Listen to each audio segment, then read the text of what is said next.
Kilosu 80. Kilosu 85. Biz turşucuyuz. Doğal turşu yapıyoruz.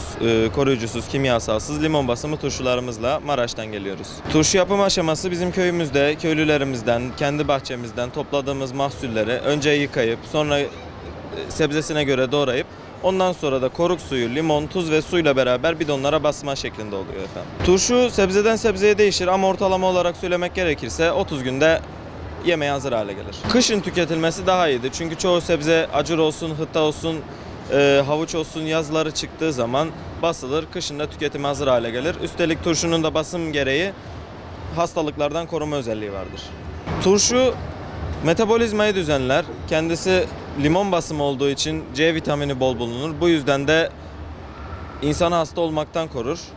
Bir turşu suyu içtiğinizde, bir turşu yediğinizde önünüzdeki 20 gün, 25 gün rahatlıkla istediğiniz gibi gezebilirsiniz yani.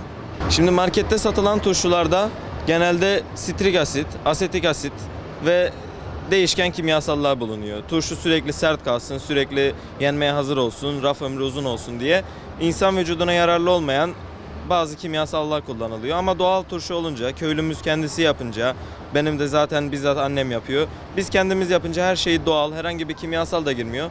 Raf ömrü az olsun ama daha sağlıklı olsun diyoruz. Market yerine doğal turşu bulabilenler doğal turşuyu tercih etsinler diyoruz. Biz depremden önce bir dükkanımız vardı. Depremden 3 hafta önce kadar açılmış bir işletmeyiz zaten. Turşu üretimimiz zaten köyde yapıyorduk. Depremden herhangi bir zararımız olmadı. Tabii dükkanımız gitti ama biz yılmadık, tekrardan ayağa kalktık depremden sonra. Diğer esnaflar gibi tekrar hayata tutunmaya çalışıyoruz. Turşu da aynı şekilde devam ediyor. Turşu herkese hitap eden bir yiyecek değildir. Gerek acı olur, gerek ekşi olur, gerek tuzlu olur. Ama şunu söyleyebilirim, illaki herkese hitap eden bir turşu vardır. Acı sevmeyenler havuç, salatalık, acur, hıtta bunları tercih edebilir. Acı sevenler işte biber alabilirler, isot turşumuz var, bunlardan tercih edebilirler. Ama mutlaka hayatınıza turşuyu sokun ve turşu yiyin, sağlıklıdır.